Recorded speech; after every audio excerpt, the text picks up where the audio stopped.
Allison. Don't interrupt me, Brian.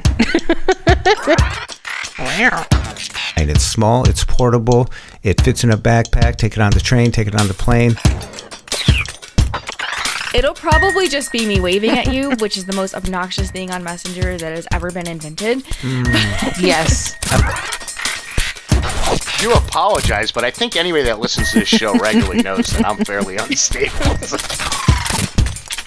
Brian? Yeah? What's TiVo? All the way up to 2 terabytes on this beast. They call it a mini, but it's a beast. Funny that you mentioned CSUN, wink wink. Allison, you have an Amazon TV. YouTube converter, and it lets you convert YouTube videos into all different kinds of formats. While we're here today, are you master of your notifications? That's quite the personal question, Brian. And a 3, and a 2, and a 1. We know it's been a while again, but welcome back to another That Blind Tech show. Can't blame Jeff this time for being out of town, but we can blame a slow news cycle. We're coming to you hours after the thrilling Apple event, which I kind of overslept. You know, when it's in your same time zone and you're expecting it to be at 1 p.m. and you wake up at 10:20, you're already 20 minutes late for the event. What about you, Allison? I'm sure you were at work or getting ready for work. What time do you get to work? I may have gone into work a little bit late so that I could listen to the entire Apple event. Cool. We'll get to that in a little bit. What about yourself there, Jeff? I guess you were 1 hour behind real time because we all know East Coast time is the ultimate time. Did you catch the Apple event today? And if you didn't, why are you here? I was bright-eyed and bushy-tailed sitting right in front of the TV, just taking it all in, Brian. It was a good time. Awesome. And we've got a special guest that we're bringing back into the show because I think she's in the witness protection program because she's either Serina Gilbert or I'm assuming Serina Nicole. And is there an explanation behind that? Well, thanks for having me on the show. But I did have to remove my last name from Facebook because I am in the same industry that Allison's in. And as Allison might know, clients kind of find you on Facebook sometimes. Yeah, one of the reasons I completely deleted my entire Facebook. So took the last name out. Wow, Jeff, I've always heard of mobsters going into witness protection to get away from other gangsters. I've never heard of tech trainers going into the witness program to get away from blind people. How'd that work for Whitey today? Not so good. Not so good. Not so good. Whitey had a bad day. Yeah. Oh, yeah, I was like, Jeff, we're trying to keep race out of this podcast.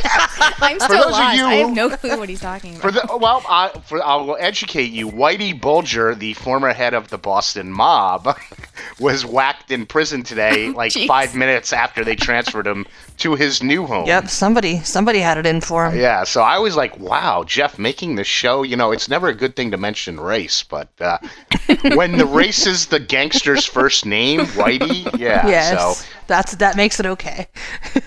But you're not here for mob information, I'm assuming, so we should probably get rolling with the rest of the show. Anybody that listened to our last show probably wants to know, Jeff, have you gotten that Apple Watch updated to OS 5 yet? Yes, Brian. I'm glad to announce that my watch is running just fine. What was the hang-up? Here's the problem. If you're upgrading your watch, do not take your phone and upgrade it into the beta system because then the two will not be able to communicate back and forth. So what I had to do is start the watch totally over, wipe it, and start the process of syncing it up to the phone that was on the beta system then. Everything worked out great. A lesson learned, and everything's good now. Do you think maybe your Apple Watch was in a witness protection program and your phone wasn't? It was something like that. Something like that. Any of you guys hear about people bricking their Apple Watch today, Serina, with 5.1 update? I did see an article that's saying that there was reports that people were having that problem. It doesn't surprise me lately. I think, Allison, the Apple Watch has now moved to like the days like the iPhone. Don't update right away. Yeah.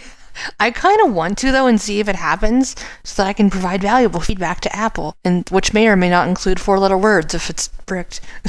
Yeah, I read that they're already sending out replacements. How are you going to tell time without an Apple Watch? Okay, so here's the thing. I have my Series 4, and I love it to death. but I use it about as sporadically as I've used all my other Apple Watches, and that is to say, when I remember to put it on my wrist in the morning, I use the heck out of it. And when I don't, I don't. So, and I don't really find that I miss it, but I enjoy it when I have it. Yeah, I find my nice lady-like Apple Watch on my thinner arms now works perfectly. Serena, are you rocking one of those new Apple Watches or an old version or no version? I have the Jeff version. I'm on, I think it's a Series 2. I'm like Allison. When I remember to wear it, it's like, cool. I have notifications on my wrist instead of on my phone. I can listen to music and check my text messages at the same time. But when I don't remember it, it's like, no loss, Yeah. Whatever, yeah. So I don't feel like updating it. Like, I just have no desire. And whoever knew that my notoriety would name a watch the Jeff version. I'm kind of excited. You're impressive, yeah. I'm actually leaving the couch in the apartment tomorrow, so I'm not updating it just yet, because it'd be nice to work for at least one more day. The 3 days a year I leave the apartment. Well, I can't take it with me. It won't fit out the door, Anyway, I was real excited about OS 5 when it came out, about the walkie-talkie, and I have one friend with an Apple Watch, Jeff, although now I guess technically I have 4. But you guys don't have to worry about me walkie-talking you, because Jeff and I played around with the walkie-talkie. Once I figured out one finger double tap and hold, and it seems to be recording. I don't like that you actually have to have the watch in close proximity on your wrist, because there's no replay button on the watch. What are your thoughts about that, Allison? Have you walkie-talkied anybody? I have. Yeah, if you miss a message, it's gone. It's really buggy. I actually turned on in accessibility the tap to talk feature so that you don't have to double tap and hold, but even that is buggy. I'm really waiting for the experience to improve. I need a way to replay messages, because sometimes I'm doing something or I'm at work or something and I forget to turn it to not available, and someone sent me what they think is an important walkie-talkie message, and then and it usually is. I have important friends, but yeah, I miss it and then I can't get it back. What was it like to be the first? Are you talking to me, Brian? No. The first to what, the exactly? First person ever to get an important walkie-talkie message on the Apple Watch. Because I can't imagine anybody else has gotten one. Well, it would have been pretty epic if I hadn't have missed it, I guess, Serena, have you walkie-talkied with anybody? And if so, why not me? I don't know. I don't think I want you to have my phone number, Brian. Oh, I wouldn't. I'd have your walkie-talkie information. Brian, Serena and I had a talk, so I understand. Oh, she's been forewarned. Okay. No, but I actually have not tried the walkie-talkie, because I had already been warned that if you miss it, you miss it. And I'm one where, especially when I'm meeting with clients and things like that, I can't check my messages on there. So I would prefer to just use WhatsApp or something like that, where you can listen to it whenever you feel like it. Yeah, and if you don't set yourself to unavailable, it will just play out where you are, and it will be shouting into the room. Oh God, that's embarrassing. Yeah, yeah. But you guys are missing the worst part of what I call the walkie-talkie experience. No. Because Jeff and I, the one time Jeff taught me how to walkie-talkie, I was doing my talkie, and then we stopped talkie, and I went back to working on my computer and cursing Jeff about how much I hate him, and I get a text message from Jeff, Brian, I could hear everything you're doing.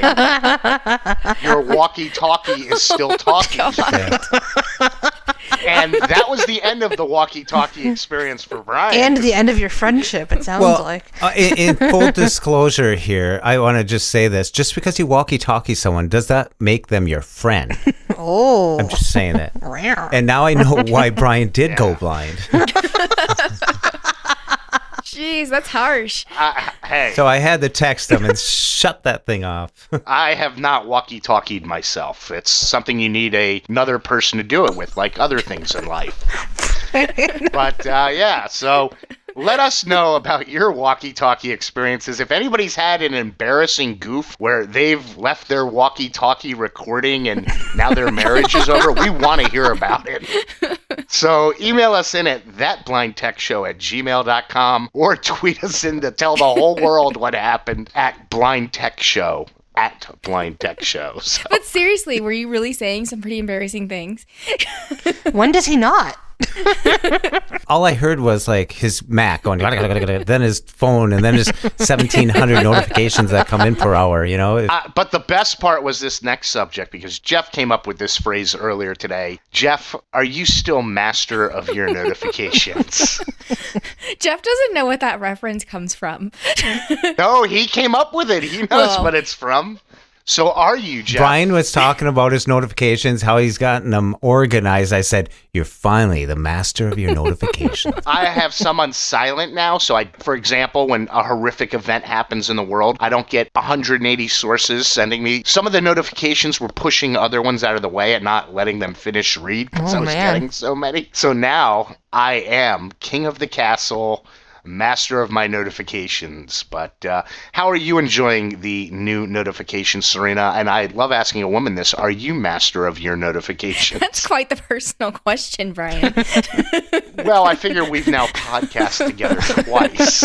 And we are Facebook friends, so we know how much that Only means. twice? It's been 3 times. You don't even remember. I was drunk one of the times. That's not surprising. I still find the notifications a tad bit obnoxious because when they're grouped together, in my mind, I want to go through the actions menu to like expand them. Mm-hmm. Double tap. Yeah, I'm still getting used to that. When in reality, you just double tap it. It's just not automatic in my head yet. Yeah. Your internet connection is unstable. That ain't all, voiceover. That ain't all. That explains a lot. What are a bunch of blind people doing with voiceover on their podcast? Well timed. Yeah, so I do apologize, but I think anybody that listens to this show regularly knows that I'm fairly unstable. And I'll be proving it in a few weeks publicly. But Allison, I haven't asked you, and I just like asking the question, are you a master of your notifications? I am mistress of my notifications. Thank you very much. And yeah, the group notifications are great when they do what they're supposed to do and when you can actually clear individual notifications out after you've expanded it. But that's awfully buggy still for me at this time, whether I'm clearing a group or whether I'm clearing a just one at a time in an expanded group. And yeah, for those of you... Don't interrupt me, Brian. No, I'm getting... Well, your connection is unstable. Allison, we were listening to you, Allison. I appreciate that so much. I was trying to, but I was... Shh, Brian, shh. It's Allison's turn. Yeah, I find when I'm trying to get rid of notifications, whether it's individual or an entire group, sometimes the actions rotor behaves atypically and I can't clear it. Or it says it's clear and then I go back in my lock screen and I find it. Yeah. Allison, did you just mention buggy? I did. Well, that's great, because this next article is specifically for you. You see, I think about you when I'm not just doing the podcast. Thanks, I don't know Brian. if that's nice or creepy. A little bit of both. A little bit of both. Yeah. A little bit of both. Allison, I know you're a new homeowner, and I thought I found an article here that we'll include in the show notes, because this is probably one of your neighbors in California, of course. I thought it would be wise to let you know, if you have spiders in your home there, don't use a blowtorch to kill the spiders, because you may accidentally burn down your home like this gentleman in Fresno. So, has something like this ever happened to you in your new home? Not in my new home, no. I mean, he is from Fresno, so that explains a lot. But yeah, no, I have at this point not used any fiery equipment to try to dispatch any household pests. We'll see what happens, though. It's only been 4 months. Okay, well, just the article's in the show notes, so if you want to read about this idiot, go ahead. Serina, are you a homeowner or are you an apartment renter like me? I am a homeowner, and I had to laugh when you sent this article out because I don't know if you guys recall, but there was another incident very similar to this. Somebody's power went out, and they went to go get a candle because they wanted to have light in their house, and they lit dynamite instead of a candle. Oh, no! Oh, God! That guy wins. That guy wins over blowtorch spider guy that burnt his house down. You're being sexist, though. This was a lady. Oh, ladies are stupid, too. Cool. Yeah. Oh, the comments, because everyone's like, well, why does she even have dynamite there? Did she live? Did she live to tell the tale? I would imagine not, but maybe. I think she did. She was just significantly injured. So, when emergencies, don't get the blowtorch or the dynamite. Dynamite, yes. How about yourself, Jeff? We know you spend time up there on Hippie Mountain. Have you ever used a blowtorch, Mr. Outdoor Man? Well, Brian, I cut and shape most of our podcasts with a blowtorch. But never have I tried to eradicate any spiders from the home with a blowtorch. Yeah, never used it to kill spider. I am an apartment renter, so I could use dynamite to light candles or blowtorches to kill spiders, and it wouldn't matter because I don't own this catastrophe that I live in. Yes. I do have renter's insurance because... And you're the reason your neighbors can't sleep at night. Jeff, I know you're excited because Facebook announced they're completely redesigning the Facebook Messenger experience. What are your thoughts on this? Yeah, I'm not so excited about it. A lot of it is for the videos, and if you want to put color to different messages so you can identify different people by color, that's fine. And there's a night mode coming, so no. I use Messenger a little bit, but it's not going to change the way I use it. Yeah, I stopped using Messenger when every time you accepted a friend request, it would come in as you are now connected on Messenger with so-and-so, and the actions rotor to quickly delete that wouldn't work. You actually have to wave to them to get it to go away, and I hate when it says you have 5 new messengers, and every day I would go into it early in the morning because we know it's the first thing that I check, and I was disappointed. I really didn't have 5 new messages, but I thought I did. It was just 5 new friends that I have no clue who they are. Well, and you hate social interactions, so, I do. It was a double whammy. Yeah. Well, I'll have to send you a message in the morning just to make your day. Well, thank you. I look forward to that. It'll probably just be me waving at you, which is the most obnoxious thing on Messenger that has ever been invented. Yes. I always imagine these people, what you doing tonight? I got to go home. I got to go wave to 30 people. Mm-hmm. Don't people know that it's unbelievably rude to wave at a blind person? Jeez. It's like when you ask somebody, hey, do you know where Broadway is? And they go, yeah, it's over there. Yeah, if you're pointing, the dark glasses and the dog in the harness should be a clue. Should be. Yeah. But you're training him, Brian. I am. Yeah, I've gotten that before. That's what everyone says. Yep. Oh, you're training him. No. Serina, are you ready for an explosion of A-Lady headphones? I don't see a point. So I'm already confused when people are walking around on Bluetooth. So now I'm going to be really confused when they're just on headphones and talking to a lady. Playing Jeopardy. I can't wait. I want them. Yeah, I'm excited about this. Qualcomm supposedly invented a chip that they're starting to put into these, and they're going to be here in time For Christmas, Kwanzaa? and Hanukkah and Freaky Friday and all those other holidays and everything. I think they just came out with this to really reinforce that people with schizophrenia can fit into the public. I can't wait because when the A-Lady comes to headphones and like Serina said and everybody's walking around with it, it's really going to cause that woman whose birth name is Alexa Siri a lot of problems. But we're here today because it was another Apple announcement today. And Jeff and I did the math. Today's event, technically we think was, of course I should have thought about this, was 20 some odd days after the September event. So November's event that Apple's hosting should occur around November 48th. So just want to have everybody mark their calendars for that. And if you buy everything that was advertised in the event, it's going to run you, about $8 or $9 grand. I have a very important question that I want to pose to you. Okay. And this is very important, so you're going to want to think about your answers. All right. With all the changes that Apple has made to their product lines today, do you think Apple makes these products because they really want to be in the manufacturing new dongle business?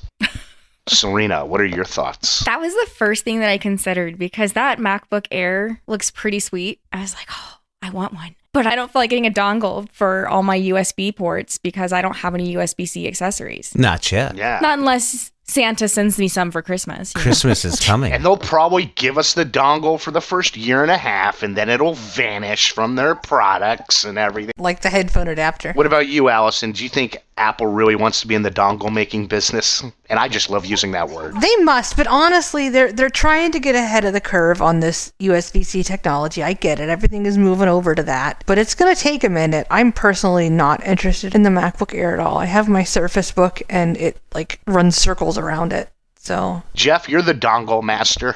What are your thoughts? I think Apple has a great product here because it fits right into the line. It's small, it's portable, it fits in a backpack, take it on the train, take it on the plane, bring it to school, bring it to work. Size does matter here. I want one. Yeah. And I think that's what people like about it, the uniqueness of it. It starts out at $11.99 with an i5 8th generation processor. And for $400, I would bump it up to the 16 gigabyte RAM. And I would also look at probably increasing it from 128 storage up to 256 to 500, but that's $200 a pop. So very quickly, I could be up near that 1800 mark, somewhere around there, without thinking about it. And then I'd have to consider, well, when you're thinking about a MacBook Pro, well, you're in that range anyway. So the size and portability is the key factor in this one. And I think that the keyboard, the feel of this product will have to be something everyone judges for themselves. The new keyboard is so awful, I can't even begin to tell you. No, but that was the first generation of it. I believe this is the second generation. It's still awful. How do you know? You haven't touched it yet. Is that what she said? Whoa. You set yourself up for that one so bad. You did. I will be purchasing the new MacBook Air because I have a late 2012 Mac Air, which I still think is the best computer I've ever owned. And the only thing that disappointed me about this is no SD memory slot card. And it's funny because I can't write SD in my notes because it automatically launches my keyboard shortcut of I am the blind guy with a service dog. Oh, that's funny. You'll have to yell out the window for me.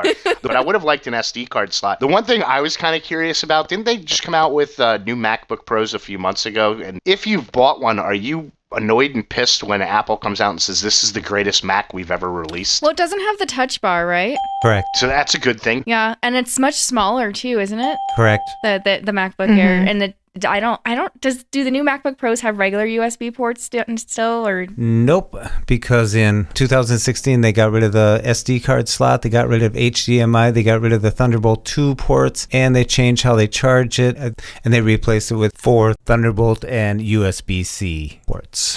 I feel like you either really like MacBook Pros or you really like MacBook Airs. I'm a MacBook Air kind of person because they're so thin. Yeah, I am too. I always preferred the MacBook Air. And the fact that it doesn't have the touch bar, as a voiceover user, those F1 to F12 keys, I know you can use the touch bar with voiceover. I've just, in the little time I've played around with it, I have not found it too enjoyable.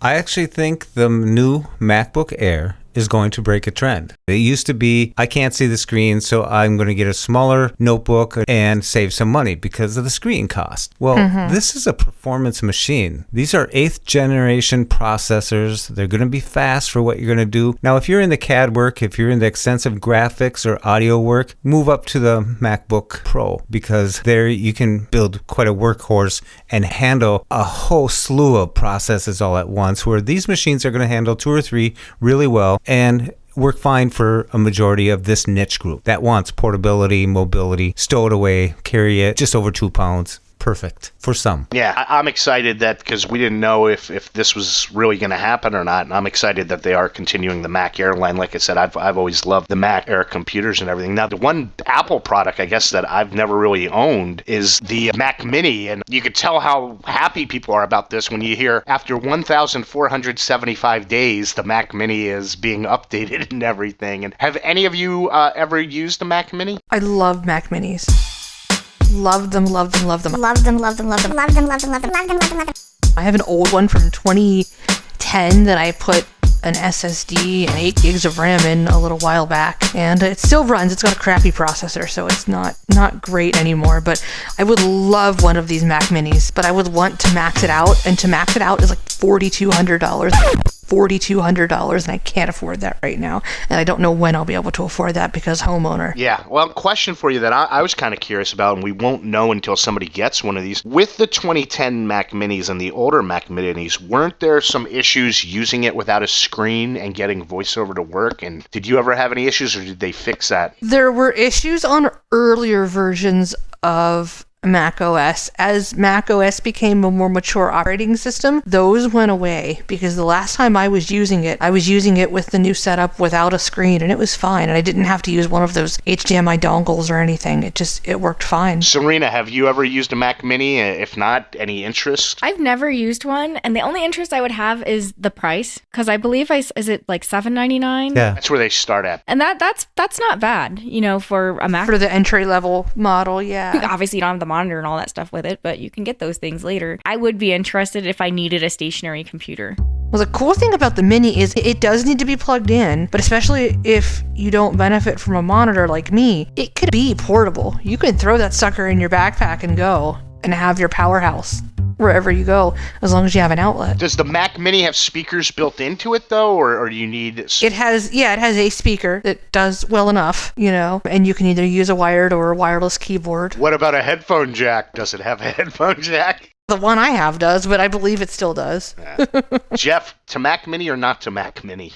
Brian, while watching the show, this is the one item. The Mac Mini caught me by surprise. I wasn't very interested in it before I heard about it. I never really looked into it. But when I saw the discussion going on about this, I dug in and I started looking at it. And then I started looking at other articles on it. And I'm really interested in this. Yeah. I don't need the monitor with Retina and all that stuff. So if I had a monitor, had a keyboard, and I do like what Allison said about the portability of the Mac Mini. Throw it in your backpack, there you go. Mm-hmm. Now, Serina said it's $799 starting out. Well, that starts out pretty small right there. You got to build this thing up because it starts out with the i3 Generation 8 processor. Now, that's a big step up from the i3s we used to know. However, I would probably step that up because of the work that I anticipate to be doing on it. With all the audio that I do, I need a workhorse, so I would probably look at that i7. Well, the i5 would be $200 more, the i7 would be $400 more, and so on. And then with your SSD storage, I'd bump that up. It starts out at 126. You can go to 256, up to 5, all the way up to 2 terabytes on this beast. They call it a mini, but it's a beast. I'm just kind of curious, Allison, how much real estate does the Mac Mini take up? I imagine the newer ones are even smaller, but this one that I had, it's not that much bigger, really. It's bigger than an Apple TV, but not by much. Oh, wow. Yeah, that is tiny. It's maybe like 2 or maybe 3 Apple TV, maybe like 3 Apple TV. So throw that in your backpack with a Bluetooth keyboard and you're set to go. Yeah, I mean, the 2010's a little heavier. I imagine the newer ones will be lighter, but you could definitely carry it around. It's really a shame that Mini-Me died, because he would have been fantastic in some kind of ad campaign with this thing. Oh, man, I miss him. He was so funny.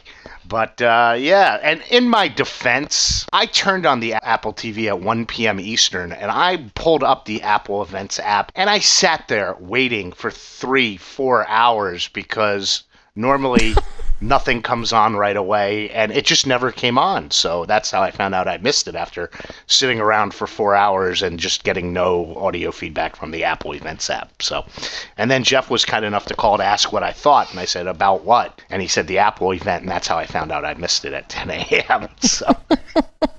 So there, take that. Jeff, as someone who watched the Apple event, what were your thoughts about the new iPad Pros with no lightning connector or a headphone jack or anything you could insert anything in? I think for the sighted folks, this is the piece of kit that stole the show. It's the, Ionic 12. Its processor is huge. Its capabilities are endless. If you build it, they will come type of deal. I'll tell you one thing. If you're in the art, if you're in the graphics, if you're into sketching, drawing, this is a piece of glass that'll do you well. It's amazing. And with Adobe coming on, I think it's in 19 they're going to come out, you're going to be able to do Adobe Photoshop on the iPad. There you go. Now, is this the piece of equipment that I'm looking forward to? No, the iPad to me is something that is not always what I want it to be. I did get the educational one last year called the iPad. And that's a basic iPad. I beefed up the storage on it, and it works really good for what I need it for. I use it for meetings on the plane, stuff like that. I got a nice folio keyboard case for it. It works great for me in those situations. Now, I know people who are very artistic, and I'm really excited for them to have the opportunity to use this tool. I think the developers are all excited about using this piece of kit for endless types of graphics, drawing, school, that type of thing. It's a powerhouse, and I think it's going to be around for a long time. It's back. I don't think this is going to replace a lot of the professionals in the industry that are in graphics, photography, and audio, but I think it's going to enhance their capabilities and bring a lot of people who are starting out beginners up to a level that is going to be very competitive. Yeah, that's a great perspective on it. Serina, iPad Pro, is there one in your future? No, those things are like $1,000. Starting. It's just not something I'm willing to pay for. They start at $799 for 1 gig of memory. Enough to run half the operating system. Yeah. Yeah. The one thing that I did see that was really cool that it could do is that it could charge an iPhone. Yeah. I do think that could be kind of cool. You never, yeah. So in other words, you want to buy a $799 iPhone charger I just don't. that can do a few other things. Sorry, go ahead. I don't use an iPad. I find my phone to do everything I need. If I was in school, I'd maybe want an iPad because that'd be easier to take notes on and travel around with. But I just don't need an iPad right now, and I'm certainly not going to spend that much on one. It's like double what the entry-level iPads are now. Serena, remind me after the show to email you. I got a bunch of $20 iPhone chargers, and they're much cheaper than getting an iPad to charge the Stop device. it. I will. Allison, iPad Pro? No? Yay? What are your thoughts? No, all this power, and I said this on Twitter, all this power that it has, and I can't still run Xcode on it and develop right on the iPad, that's ridiculous. So I'm completely not interested. I am intrigued that they are moving to USB-C. I wonder if all of the iOS devices will eventually follow suit. But no, I'm hanging on to my money. I'm saving up for that Mac Mini. That was my next question. So since Allison answered it, Serena, what are your thoughts long-term for Apple and USB-C? Is Lightning dead as Whitey Bulger? I'm not. Oh my goodness. Too soon? Too soon. I'm not so sure that it is, because if they really wanted to move that direction, wouldn't you think they would have changed the iPhones this cycle? Maybe the iPad is a test run, though, to see how it goes. Or maybe they thought of it after the Apple September event and before the October Apple event. So they were like, damn, if only we would have thought of this sooner. Jeff, USB-C, you love it? You hate it? What about those 10-foot lightning cords? Or those are mine. As I said before, you're going to have to get a dongle for your dongle's dongle. I'll have a better answer next time I have to get a new Mac and hook up a USB mixer to it. Then I'll have to probably get a dongle for that dongle. I'm just surprised when I looked for my college education that a dongleologist was never mentioned or thought of. Who knew? And since we're running long on this show, I'm just going to ask everyone at once. Apple Pencil, do any of us care? No. I don't even understand what it does for somebody who's visually impaired. You're young. Pencils are things we used to use in schools that had lead in them. You always had to have a number 2 for some reason. Has anybody ever gotten a number 1 or number 3 pencil? Because it was always, you must have a number 2. It was always number 2. No, I Yes. never had a number 1 or 3. Yeah. Oh, yeah. I was in drafting class, and they had lots of numbers. I mean, number 1 would suck in light, while number 3, 4, you'd use those to trace out designs before you went to the final finish and darken them up before you would make blueprints of it. And we are getting into hand tracing season for turkeys, so that might be important to have an Apple Pencil for. I do have a kindergartner, so. Aw. You will have one on the fridge. Serena, you can get the iPad for $323, and you can get a pencil for that. It's $100. They can draw, and kids take to that stuff really easy. Aw, yeah. Or we could break out, this thing called paper and colored pencils. Oh, yeah. There goes our trees. Thank you. Kicking it old school. I love when somebody comes over to my apartment and asks for a pencil or a pen, and I'm like, what is that? I don't write anything on paper because I can't read it. So Jeff, with no mention of my favorite iPad, the Mini today, has the iPad Mini gone the way of Whitey Bulger? Glad somebody big died today. Yeah. Speculation and rumors don't bug me at all. That's just what they are. But when Apple actually says they're going to come out with the wireless charger, and then it never does, and then they never even talk about it, that's what yanks my chain. Or AirPods. I wanted new AirPods so flippin' badly because I've been waiting and waiting and waiting to get them, and I don't want to get them because as soon as I get them, they'll release new ones, and then I'll cry and swear and generally make a fool of myself. And those would be waterproof, so you could cry right on them. That's true. That's a brilliant That's idea. okay, Allison. Just go ahead and buy them now, and then when the new ones come out, you can just sell them to me. Or they could end up in the Allison Museum of Technology, which hasn't made an appearance in a while. Brian, I have to say that your estate over there is becoming a lookalike to the Allison Hartley Museum. He wants it to be as awesome as the Allison Hartley Tech Museum. Allison wanted to open an East Coast Yes. version of It's a satellite museum. branch. Yeah. Yeah. So when Tim Cook's hanging out, he can come here and see all the I heard about old that Allison technology. Hartley Tech Museum. But my technology museum over here is the king of the $40 and less product, as Jeff knows, because I buy everything that's under $40. Serena, what are your thoughts about the iPad Mini? Dead, or waiting till next year? So we thought the Mac Mini was dead, but, they surprised us 1,475 days later and refreshed it. So I don't know that it's necessarily dead. It's just Maybe sleeping. we'll get to see it next October.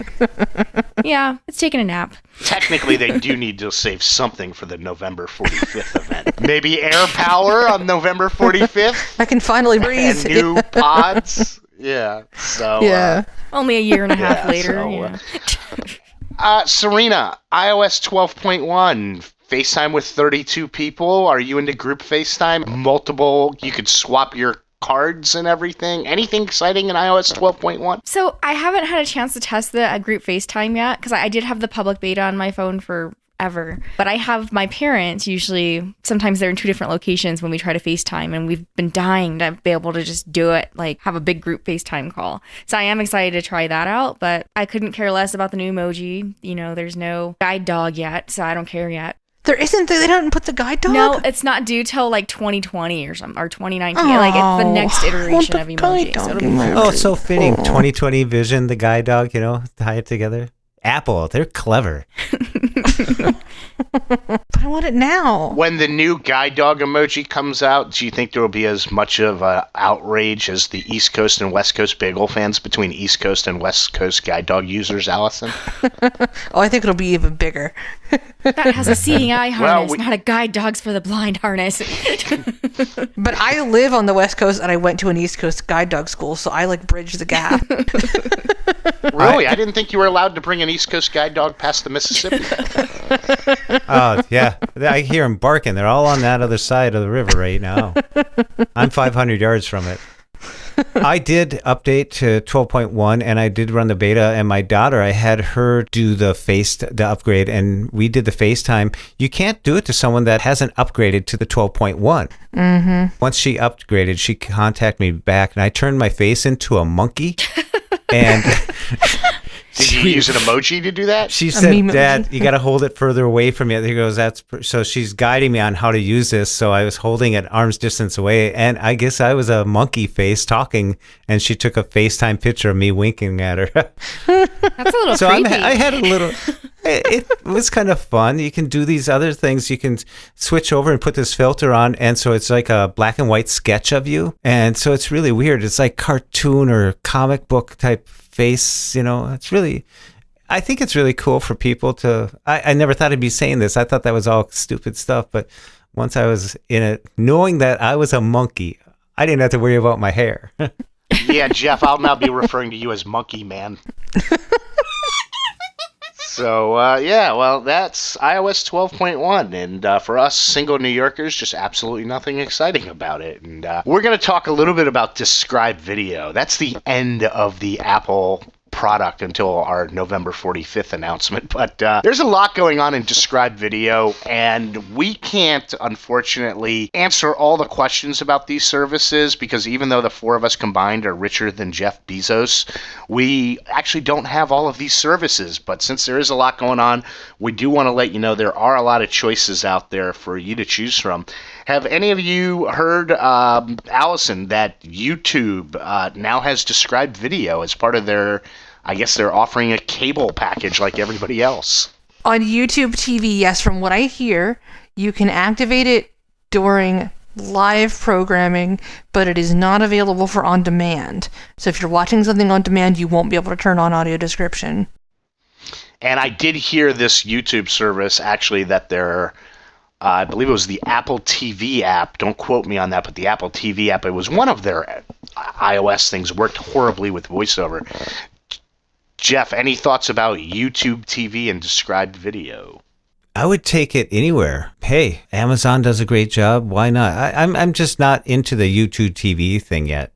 I do want to see the Karate Kid show, whatever it's called, because I hear that's absolutely hilarious, that's Ralph Macchio and the bad guy, and it's them 35 years later. And I kind of want to see that, too. I heard it's hysterical and everything, but if it doesn't have Described Video, I'm not going to watch it. Serena, what are you using for, do you have cable? Has YouTube TV, now that they have some Described Video, excited you, or are you not a TV watcher? Do you actually read a book? All of the above. No, I'm just kidding. I'm not a big YouTube fan because I feel like every other update they're breaking something with accessibility. Yeah. I am actually really looking forward to Hulu finally, as a result of the lawsuit. That was my next question. I am really looking forward to having on-demand programming the next day with description. That will drive, because right now I have DirecTV, and that is the only reason that I have not officially cut the cord, because I watch a lot of things on like ABC and NBC and Fox, and I'm a snob. I will not watch anything that's not described anymore. So I need that access, and once Hulu gets their stuff together and finally has that full accessibility, I might be canceling my DirecTV. What have you heard about Hulu? Because I just heard, I forgot to put this in the outline. It was something I was going to mention, that this is supposed to happen, I believe, in early 2019. It'll be nice because their app for the longest time has not been fully accessible, Hulu. But they are also, I guess they lost a court ruling where they will have to providing described video tracks to shows that have it. Well, I don't know that there was a court ruling. I think it was actually a settlement. I don't think that it actually went to court. Settlement, court ruling. Yeah. I'm not good with legalese. Because it was filed, I believe, in like July. There was a class action, and it was just maybe, a week or two ago, it came out saying that they had settled and agreed to make the app accessible and start rolling out the description Audit, early 2019. Yeah, what was the most heard phrase, Allison, at the Hulu headquarters the last 6 months? Really? Blind people watch TV? It's sad, but I've had people ask, like, oh, you watch TV? Still in 2018, yes, that is a question that people ask. Do you think mimes get excited when blind conventions come to their town, like there's an opportunity to do a job? What's worse, mimes or people with puppets on their hands that are doing weird things and stuff? Oh my goodness, Ryan. Serina, you mentioned DirecTV. Are you a AT&T DirecTV, or do you actually have the dish planted on the house? I don't. Are you referring to DirecTV Now? Yeah. Which one do you have? DirecTV Now or just real DirecTV? We have the dish. When DirecTV Now came out, I signed up for like the 7-day trial to see if it was accessible, and it was a hot mess. So I immediately canceled it and didn't look back. That's next thing I wanted to mention. I have heard, did get an email from a listener that over the last few weeks, DirecTV has made some it's not 100% accessible, but it's gotten a lot better, that the DirecTV app is more accessible than it was a few months ago. So at least it sounds like DirecTV Now is headed in the right direction. And let's just, Jeff, who's your cable provider? Comcast. Mine too. Are either of you using the accessible boxes that talk to you, or are you still using the old boxes? It's the remote control that you use to activate the accessibility. And yeah, the boxes comes with it. And they actually have a great Xfinity app that you can listen to stream, it's called. And it's really convenient. You can be in your bed, anywhere in the house, and just have it on your phone, play the TV channels. Yeah. And you can play audio in the background. So at night, sometimes I'll put a show on and I'll just lock the screen, and then I can just listen to stuff all night and fall asleep. That's great. And have you noticed, because we're going to be getting into my cable provider in a segment a little later, have you noticed any improvements or enhancements to the screen reader since they initially rolled it out, or is it still pretty much just exactly the same? It's exactly the same, but it does everything I need it to do when I use it on the TV, which is not often. Right. No. And Jeff, you have a very interesting interview you just did that, why don't you tell the listeners about it, and maybe you'll be able to play a clip of the interview in this show. But this is fascinating because this is a television show that I watch. Yeah, Roy Samuelson, he does audio description and descriptive narration in Hollywood. And he did like Spider-Man, Homecoming, and there was a list of about 12 movies, and he does TV shows, and 3 that are on right now, and one of them being Lethal Weapon. It was a really good interview, and he's a really nice guy. And who'd think that his 10 years of working with actors and scriptwriters, reading cold scripts just as a hobby type of thing turned into something that he does now. He gets a script, 4 minutes later they're recording, and he just has to hit these marks, and he talks about how he does it, what he does. He does audiobooks, and it's neat to meet someone that has a passion for doing what he does, and a paycheck, of course, but he started out down in Orlando. My first paid job was down at Walt Disney World for the Great Movie Ride, which is no longer around, but They had a gangster take over the ride, and the ride was maybe 60 people looking at different movie scenes, kind of going through the movies on a ride. And so with all the distractions going on, I was on mic as a gangster. So trying to figure out what's the best way to say what I needed to say, but not get in the way of what the audience members are trying to appreciate, but still getting the message across. And the more that I've thought about the comparison between audio description and that first job, there's so many overlaps. It's really amazing to think about it that way. Just a tremendously nice guy. I was really glad he reached out and I connected with him, and yeah, it was a good interview. So look forward to that coming out on Blind Abilities. That's pretty cool. That's awesome. For those of you out there, because we do know that a lot of people in the blindness community are on a fixed budget, and we do talk, because I love described video, about cable a lot and entertainment and everything. I discovered a really cheap way. If you're familiar with Blind MySmart, they have pretty much any content you could want to get with described video, hundreds of thousands of titles. They also do get the Netflix original content as well. And I recently discovered it's really quick if you have Voice Stream Reader to use the Files app on your iPhone, copy everything into iCloud, and then you could just drag it by using the add feature. It does take some time. I'm slowly doing it while I'm listening to football games, but I'm putting a lot of my Blind Mice titles into Voice Stream, and everything plays perfectly fine. Yeah, I love it. The only complaint that I have is that it does use SendSpace, so I did have to get a SendSpace Pro account so that the stuff would download fast. And also the Link to Father of the Bride Part 2 is broken and I want it, so it makes me sad. I'll have to check it, because I do have a Father of the 2 and I've had it for years, but I don't know if I've ever played it. But Serena, have you ever used Blind MySmart? I know you have some people with sight in that household, so not having the video might not be fun for them. I've never used the Blind MySmart, but I do use Sero on my iPhone. I feel that having the convenience of it right there is worth the $7 a month for me. So I've definitely done that. But the only problem I have is since I'm not looking at a screen, I tend to fall asleep while it's on. So I have been using my VPN to pretend that I'm in England and I'm getting the entire Big Bang Theory on Netflix. And the problem is the show's so great, I try and fall asleep to it. Next thing I know, I'm like 7 episodes in and not getting a lot of sleep, which is why I oversleep Apple events that happen at 10 a.m. in the morning when I don't know they're taking place. But we've now come to some of the listeners' favorite part of the show, and probably a part that other listeners hate. But I don't care, because it's the what's pissing off Brian part of the show. Wouldn't it be shorter to just do what's not pissing off Brian? Yeah, I was wondering if we could take a poll from the co-host. Okay. What's not pissing off Brian? Here's the list. Jeff, Serena, Allison. So now can we move on to what's pissing off Brian? Sure. Go Red Sox. Oh. Yes, and the Red Sox didn't make the list, but there was no World Series this year. The strike that prevented the World Series from happening, I was ashamed to hear that the World Series was canceled. You really did sleep in this morning, didn't you?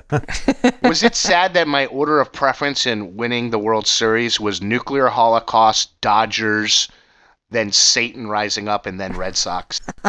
Moving on to what's really pissing me off. And we're keeping with the described video theme, because it's Vitek and Audio Eyes. Now, I believe there is great described video, like our friend from Fox, who does a great job, and most of the Netflix title shows. I've been watching ABC shows, as Vitek and Audio Eyes seem to do it a lot. And half the time I'm like, is audio description even turned on? It's like the person doing the description has fallen asleep. It is the worst audio description I've ever heard. Modern Family, The Goldbergs, which didn't have it the first episode, but has it again. They do such little description, it's ridiculous. Have you guys watched any of these shows, primarily ABC shows, that Vitek and Audio Eyes? I've heard a couple of random Modern Families, and yeah, it was a little so-and-so. Yeah, it was a little like, wake up, you know? Yeah. Well, so how about you, Serena? You said you watch ABC. Yeah, well, one thing to remember, because I do feel like, because my husband will watch Modern Family with me and he'll tell me little things that they've missed. It's not necessarily the person reading the audio description, it's the producer of the show, because they write that. The writers and the producers, the person that is reading the audio description is literally like an actor reading a script. Yeah, I get that. But why is it always ABC? And it's always, I've seen, they mention, I always pay attention to who's done the audio description. It's always, and I think it's great that this company, it must be two companies, Vitek and Audio Eyes, it's always the shows they describe. So do they just have the laziest producers on the planet? I don't know. But you know who is a big part of Audio Eyes, right? Jeff Thompson? No, it's the president, I think, of ACB. You'll have to look that up. Jeff, get him on the phone. Ask him why he half-asses it. Well, I guess I won't be speaking at ACB anytime soon. Anyways, something else that's pissing me off that nobody else is probably going to care about is TiVo. And yes, Jeff. Nobody else does care about that. Yeah. You're the only TiVo user I know. Wait, Brian? Yeah? What's TiVo? It was a great DVR device that came out before you were born. In like 1982, yeah. That was before I was born. It filled the gap between VHS tapes and DVR. Let me ask you this then. If you don't want to hear about TiVo, let me ask you this. Serina, Allison, and Jeff, if you had a product that you'd been using for 20 years and they had a great app that worked with accessibility, and they built in a screen reader, and then they slowly stripped away all of the accessibility of the app, making the app completely useless to you, how would you feel? You've had it for 20 years. I would say it's been a good run. I would sit down and watch my laser disc. That's what I would do. Oh my God. Put on my 8 tracks of Cat Stevens and, Moon Shadow. I've had several TiVos. Anyways, TiVo, get it together. This is ridiculous. The fact that you finally updated your app and broke all accessibility so voiceover users can no longer set season passes or anything. It's just pathetic. I think that Brian's the only voiceover user using TiVo. But seriously, who uses anything for 20 years now? I know. Allison, it's evolved over Allison, have you been using Apple products for 20 years? No. Since about, 2007, 2008? 2010. About 8 years. Yeah. A true friend will tell you when you're being ridiculous. You're supposed to back your friends, Allison, and say, yeah, TiVo, get your S together. You're on your own here, dude. Yes.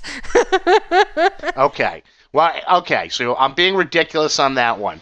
Allison? Yes? You will not be on my group FaceTime friends list. Oh. She had already blocked you anyway. So. Because it's me and the one other TiVo subscriber, so we didn't even need group FaceTime. But you guys know what FaceTime is when you're still using TiVo? I mean, it is surprising that all the TiVo losers. You almost said loser. I know. Can fit into one car. One of those little clown cars, no less. Jeff, words hurt. Words hurt. Whatever, monkey man. Hey, just shorten it up to M&M. You started out with words hurt when you said TiVo. All of us cringed. Yeah. Okay, so maybe you can get on board with this. What's pissing off Brian? Well, there's a lot pissing off Brian. I shouldn't be surprised. There is a lot. Jeez. What really drives me bonkers, and this is going back to master of your notifications, when you click on a notification and instead of taking you directly to the article, it takes you to a list of articles. Does that bother anybody else? I haven't experienced this. Like, what type of notification are you talking about? Like what? I don't think it's 9 to 5 Mac, but it's the other Apple publication where they'll send you a notification about an article. I'm like, oh, that looks interesting. One finger double tap. It opens the app, and then there's a list of articles, and none of them are the article that it just sent me the notification about. CBS Sports does it too. That would be so irritating. Thank you. It pisses Brian off. Brian. Let it out, Brian. Brian, let it out. Go for a walk. It's okay. The sun's shining. Express yourself. I would, but my cord that records here is only so long, and we do have a couple. We have emails. Turn on your A-Lady enabled air conditioner there, and cool down a little bit. I was going to ask what's pissing off you, Jeff, but we're running long. Probably the last 8 minutes have been pissing me off. Jeff's like, just chopped all that off. It's on the floor now. Ever since he heard TiVo, yeah. Yep, this is where the blowtorch comes in. Brian's like job security. Allison, we did get an email, and I know you don't read email, so it was directed towards you from Trinidad and Tobago. Hopefully I'm pronouncing that right. That's not the name. I do know that's a country. Marlon. I think it's 2 countries. Marlon, yes. Marlon Brahio. Marlon. It's Marlon. Yeah, I read Marlon's email. Hi, Marlon. He was asking If I was sane. That's what he asked. Yeah. If you read it, you keep Jeff sane. Well, we all know the answer to that. Hell no. Yeah, well, he did ask Okay. that. You mentioned a Siri shortcut you created where you strip the YouTube audio into audio. So how do you do that? I didn't create the shortcut, and I'm sorry if I implied that I did, but I'm not that smart yet. The one I'm using now is YouTube Converter, and it lets you convert YouTube videos into all different kinds of formats. It lets you convert it into video or strip the audio from it. It is accessible. I have not used it in a while, but the novelty of converting YouTube to audio kind of wore off after a while when I realized I have a YouTube Red subscription and can just lock the screen. But I envisioned using it for longer YouTube videos and putting them into voice stream, but it works nicely. So give it a try. It's free. I mean, that's the nice thing about these shortcuts. They're free. Yeah, I wonder if that would work with YouTube TV. No, it has to actually get a YouTube link. You guys there? Yes. Sorry, my audio completely went out. I hope this is... Internet connection is unstable. There we go. Unstable. I have no idea what's going on. VoiceOver's tired now. VoiceOver's like, damn. Brian, as a kid, did a lot of people ditch you? No, but D, what's pissing off Brian? My Wi-Fi connection. Yes. I'm going to be calling Verizon Vios about that. But anyway, our second email came in from Bill and was directed to me, even though it came through Jeff in Minnesota. And he was asking with the new Amazon Fire TVs if it's okay to use port HDMI 3 if you don't have anything plugged into HDMI 1 or 2. And it's completely okay because I have my cable actually plugged into HDMI 3. You do, however, need to use the Apple remote, the Amazon remote, to use the main menu to change down. You can quickly go down to your HDMI or recently played options or use Siri. Oh my gosh. You were so close. Or you can just use your A-Lady on the remote by pushing the button to tell it to go to HDMI 3. Allison, you have an Amazon TV. Do you have the one with the A-Lady built into it, or are you having any issues with your HDMI slots? And no, I don't mean that to sound too personal. I do notice that there's some like crackling when I go back to the home screen. It goes away pretty quickly. I love my Amazon TV. Why on earth do you put your cable in HDMI 3? Why wouldn't you just put it in HDMI 1? Because they didn't tell me, I'm blind, which one was HDMI 1, and I just plugged it in and set it up myself. Sure enough, it was HDMI 3. You can always change it, you know. Actually, on HDMI 1, at first it was crackling really bad, so I just put it in HDMI 3 and it worked perfectly fine. And Really? I just left That it. made it stop crackling? Maybe I have to do that too then, so maybe I shouldn't talk too much smack. Yeah. When something works, unlike the TiVo, I just leave it alone. And it's not like I have to skip over HDMI 1 or 2 because it has a recent, and HDMI 3, unless I've right played there. something on the Amazon or Netflix, is always right there and everything. We've been running longer than we anticipated, so Serina, what do you have coming up? You caught me off guard. Not Sleep. No. Okay, I'll come back to you. Jeff, what do you have coming up? Oh, myself. We got people coming in next week, and fall's coming. I've been getting ready for winter coming got the yard all done and got to clear off the patio, the viandra. Got to clear it off a little bit. So that's what's coming up with me. Really, that just doesn't... Well, outside of the guests, it doesn't sound too exciting. Huh. Allison, besides buying a ton of new Apple products, what do you have coming up? I've got work so that I can afford money to buy a ton of new Apple products. Possibly a trip, but that's not happening until like March. So I'll talk about it then to see my family. Yeah, I have a very boring life. So like TV and work and podcasting, which is not boring. I love podcasting and buying more tech. So, Allison, if everybody comes to California for CSUN, is it in March you're going to leave California? Precisely. You got to get away. California does have a quota about how many blind people can be in the state at one time, so you're doing There's us a already favor. way too many. That's all I'll say. Serena, since we last spoke, do you have anything new coming Well, up? it's funny that you mentioned CSUN. Wink, wink. Yeah, see, Jeff's trying to act like he doesn't hear me over there. I've been working on this for months, know. trying to convince him that, blind abilities needs to have some presence there. So But really, seriously, though, in December, I'm going to visit my parents for Christmas, and then, hopefully in February or March, CSUN. Where are your parents located? They're in Texas. You don't need to give us an exact address or anything. They're at 234. No, they're in Texas. Could you trace the house key? Really? 234? That's amazing. That's Jeff's passcode for everything.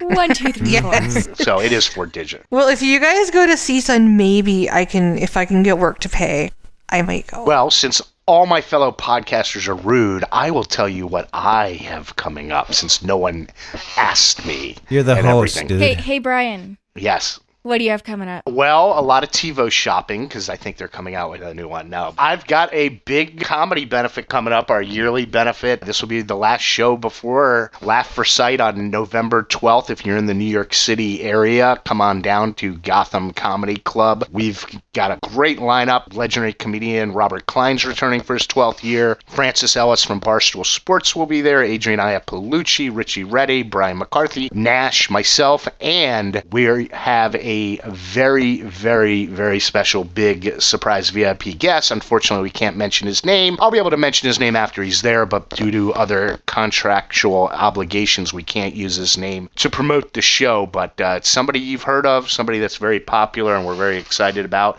And we may be even having another surprise guest that I haven't heard back from. So, Brian, just go ahead. It's Jeff. Say my name. Jeff Thompson, Go ahead. ladies and gentlemen. Yes, the Jeff. Mr. Jeff Jeff. Thompson. Yes. And the ghost of George Carlin as well. All the greats. All the Richard greats. Pryor, They're Bill all going to be Cosby, there. and- Yeah. Flip Wilson? Jeez. But tickets, you can get them at GothamComedyClub.com by clicking on November 12th or by calling 212-367-9000. It's just a great night, lots of fun. Silent auction, cocktail hour that we provide most of the cocktails for if you want to have one of those drinks that we're providing, as well as a lot of laughs and everything. And then because I have to get out to the state shortly thereafter, I am going down to Florida. They don't have enough crazies down there, so I head down there on November 19th for Thanksgiving and everything. And I must brag about my most proud accomplishment. I am in first place still in the Blind Abilities Football League, even though I finally lost my first game because I felt really bad for Nick. So, Serina, how's Blind Abilities Football treating you? I think you know. I think I won like one game. But Jeff decided to point it out to everybody else in the league by posting on the message board about it. Did you really, Jeff? You're such a jerk. 3, 2, 1. I suck at it. Oh my God. I just said something that you're giving dogs a bad... Retriever's a bad name. Yes, yeah. And Oh, it's so bad. It's so embarrassing. I've had every single rotten luck thing happen to my team ever in history. That's why I don't even try, because I'm so sports clueless that... and we are That Blind Tech Show, part of BAPE, the Blind Abilities Podcast Empire that, yes, Serina named and I've stolen and made my own. I'm so sorry, Jeff.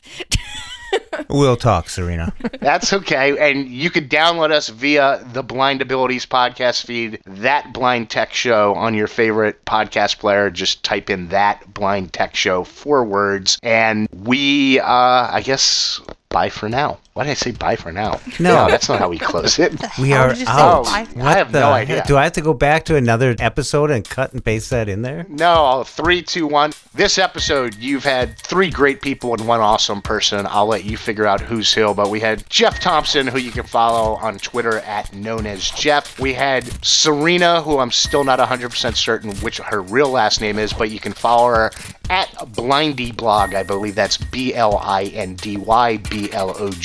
1 word because it's Twitter. And of course, Miss Allison Hartley, who you can follow at Mrs. She's gotten married. Congratulations. So Mrs. Allison Hartley at Hot4 Technology, Hot for Technology. I, of course, am still Blind Gator, even though the Gators stink. So I'll just keep it with Blind Gator. And for now, we are out. Don't gators always stink? Allison, I'm so glad you scheduled your wedding right in the middle of his pissing off Brian section. I try and get most of my organization done during that period too. Allison got married. Jeff cleaned his whole house. I got married 6 years ago when the What's Pissing Off Brian started. Yeah. Seriously, just get a cable box from your cable person. Just upgrade. God. Do you put on polyesters when you turn on your TV? Actually dress for the occasion? Do you still have a Windows phone? How many times can you watch I Dream of Jeannie? TiVo, coming to a Goodwill store near you.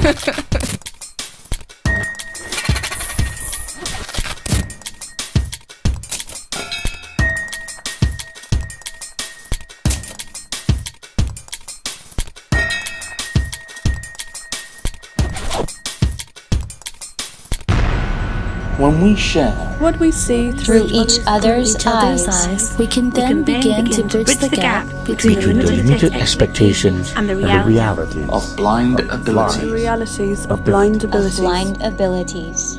For more podcasts with a blindness perspective, check us out on the web at www.blindabilities.com, on Twitter at blindabilities. Download our app from the App Store, blindabilities, that's 2 words, or send us an email at info@blindabilities.com. Thanks for listening.